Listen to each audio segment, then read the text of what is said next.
The Battle of Britain was a campaign for aerial superiority over southern England and the Channel. If Germany achieved aerial superiority in this region, the Nazi war machine could attempt to invade the home islands, destroying what was left of Allied forces in Western Europe after the fall of France. A campaign for air supremacy of this scale and intensity had never been waged before. New tactics, planes, systems and people would fight a new kind of war, an air war.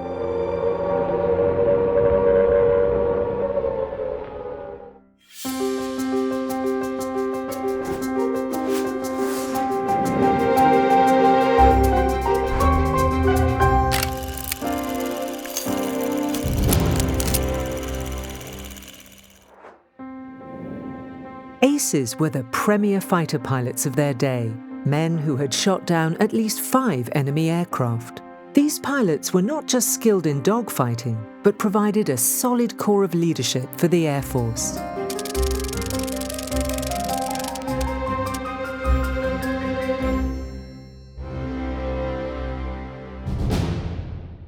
When you talk about aces, you have to actually understand the whole history of aces. It's something that comes from the First World War, and it's something actually that comes from the French. They wanted to publicize the way in which their aviation was winning the air battle when on the ground they were really badly off. The Germans were defeating the French at almost every battle. So for propaganda purposes, they created this term, an ace. And interestingly, the British did not use the term ace in the First World War because they felt that that was demeaning of those pilots who didn't shoot down 5 aeroplanes. With their skills and experience, aces were often leading innovators of air combat, developing new theories and tactics. There were a number of remarkable RAF aces in the Battle of Britain, and perhaps one of the most recognisable is Douglas Bader. Douglas Bader was a double amputee Hurricane pilot, and he's best known, of course, for being one of the great thinkers and advocates of the Duxford big wing theory. There was also Eric Locke, who was known as Sawn-off Lockie because of his short stature, and he became a quadruple ace in the Battle of Britain. So when you look at all of these amazing characteristics of these fighter aces, you can start to see the absolutely amazing men that took place in this battle. An ace is a charismatic person who is able to fly and to fight in a way which is really good at achieving the ultimate aim. The ultimate aim of having fighter aeroplanes defending your airspace is you shoot down the enemy. So the aces are the people who shoot down 5 enemy aircraft, and it doesn't have to be in a day, it could be in a week or a month to become an ace. There are pilots in the Battle of Britain who shot down 5 aircraft in a day because the fighting was very hectic. What the Royal Air Force did was create an image of the ace. Really good for publicity, really good on newsreel, in cinemas and in newspapers. So you have a list of these people, 5 victories or more, who become aces. Most of the aces also go on to become leaders. But interestingly, of all the people who fly in the Battle of Britain, aces are fewer than 5%. In fact, fewer than 10% of the pilots in the Battle of Britain actually shot down an aeroplane. So you have these sort of statistics which make you understand just how important an ace is and where the leadership qualities come from. No one was born an ace, and every pilot needed as many advantages as he could get. Radar, airfield, support staff and good training were all necessary to give the Royal Air Force an edge in combat. The fascinating thing about the Battle of Britain is Britain started preparing for it in 1936. The Integrated Air Defence System was created in order to defend the metropolitan area, which means basically London. The thought was that any enemy, and by 1936 it was obviously going to be Nazi Germany, that any enemy would be coming from Germany, so across the North Sea. And so therefore airfields were constructed in the east of Britain Now, it's all very well to have an integrated air defense system and start to pioneer radar and start to look at all sorts of other systems. But the most important thing is you need pilots to fly fighter aeroplanes. Now, Britain was lucky it had both the Spitfire and the Hurricane, two leading edge aircraft of their time. But what they really needed was to have a pool of aviators, of pilots, not just the regular career Royal Air Force officers, but they also needed to have non-commissioned officers, the sergeants. They also needed to have reservists, and they needed to have volunteers that would come and train in the event of war. So they actually had a really good system. This trained pool of pilots and support staff were not just from Great Britain. Men and women from Britain's colonies and from friendly countries came to fight against the Axis powers.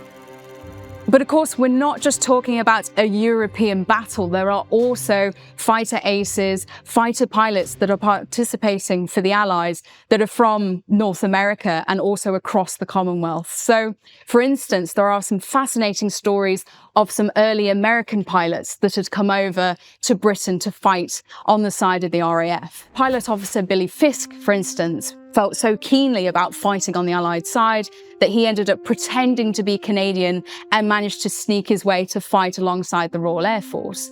But of course, America wasn't yet in the war during this period, so they had to be put in next to the British, to the French, to the Czechs, to the Poles. And what's particularly interesting is that they do start to form their own Eagle Squadron, number 71 Squadron, in the September of 1940.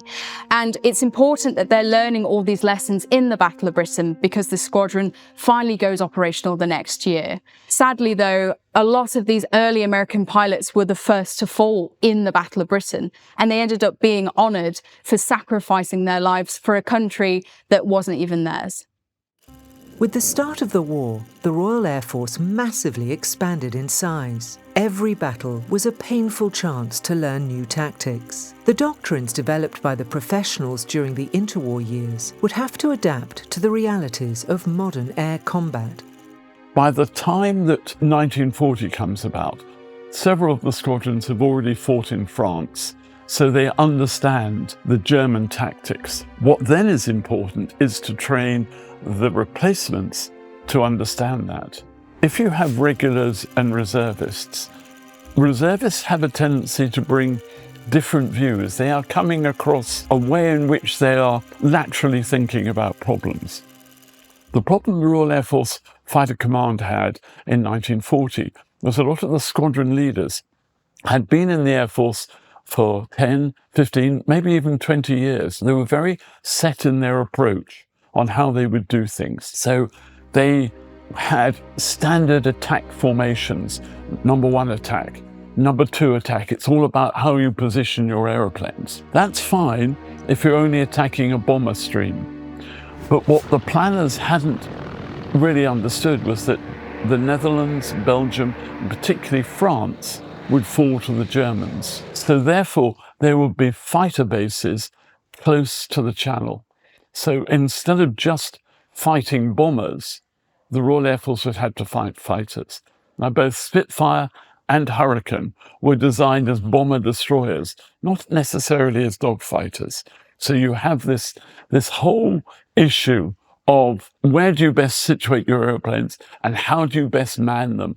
Should it be all regulars, or can you use the auxiliary air force? Ultimately, wars are fought by people. It was a mix of well-trained professionals, reservists and volunteers that ensured the Spitfire and Hurricane won the Battle of Britain. In Scramble, we put these pilots front and centre, highlighting how crucial these personalities were in winning the air war. Every pilot in Scramble has a unique identity and a unique set of character and personality traits and piloting performance traits. And some pilots will, for instance, panic when they're being fired at. Some pilots may find some calm or focus and excel when they are under that kind of pressure. Some pilots will fly their best when they are near a wingman. Some pilots will prefer to fly alone. And as the section leader, while you're playing the dogfight from moment to moment, it will be players' responsibility to use their pilots in a way that enhances their strengths and minimizes the weaknesses of each of their traits. Flying a fighter aircraft is no easy feat. Pilots had to endure high G-turns, risked being wounded by gunfire, and needed to maintain constant alertness. Physical fitness was of paramount importance. One of the other things to remember about the Battle of Britain is the age of the pilots. The average age is about 21, 22 years old. So these are fit people. They have a strict routine of physical training, which of course, as you get into warfighting, starts to disappear. So you have to be physically fit. You're often flying up at 15, 20,000 feet, which requires you to have oxygen. At the time, we didn't know enough about the long-term effects of flying on 100% oxygen at altitude, the stress, the adrenaline that was coming. If you see something that's in front of you that's the enemy, I mean, it's fear and flight is normally what psychiatrists say happens. You suddenly are scared and you want to run away. Or to a fighter pilot, you might be scared, but you can't run away. You've got to go and fight. So you had to have a really different mindset. It's those pilots that had that mindset that survived. And these are the aces. These are the people who just understood exactly what they had to go and do. So mental health becomes really important, as well as physical health. The physical and mental stress pilots had to endure, combined with the visibility of air combat, made them heroes for the public. Propaganda highlighting their exploits was crucial to keep up morale and encourage recruitment.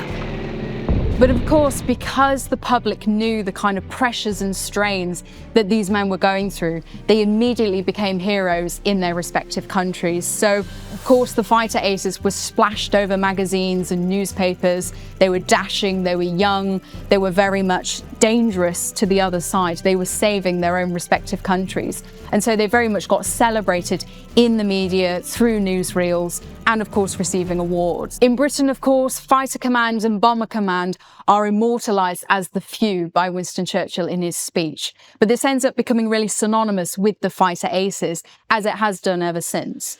And of course, these men were young, they were dashing, they were dangerous, and that really attracted the attention of the British public, who backed their airmen very, very firmly. The Luftwaffe, of course, had the same treatment of their aces, and of course, seeing these airmen in the newsreels was really inspiring for the next generation of pilots. So, for instance, seeing Werner Molders and Adolf Galland in all of these newsreels was very much celebrated. In Britain, of course, it was a natural recruitment campaign for the RAF because everybody watched the dogfights outside. They were known as goofers, they weren't meant to be there. Of course, it is an active combat zone, but ultimately it is a fascinating arena for the British public to watch the Battle of Britain. And this ends up inspiring the next fighter pilots of the future. There's young British children running around and pointing in the skies and saying, that's Ginger Lacey, whether it was or not, because there is this real pride at these individuals, and they can be celebrated in a way individually that you don't get as much in other forces.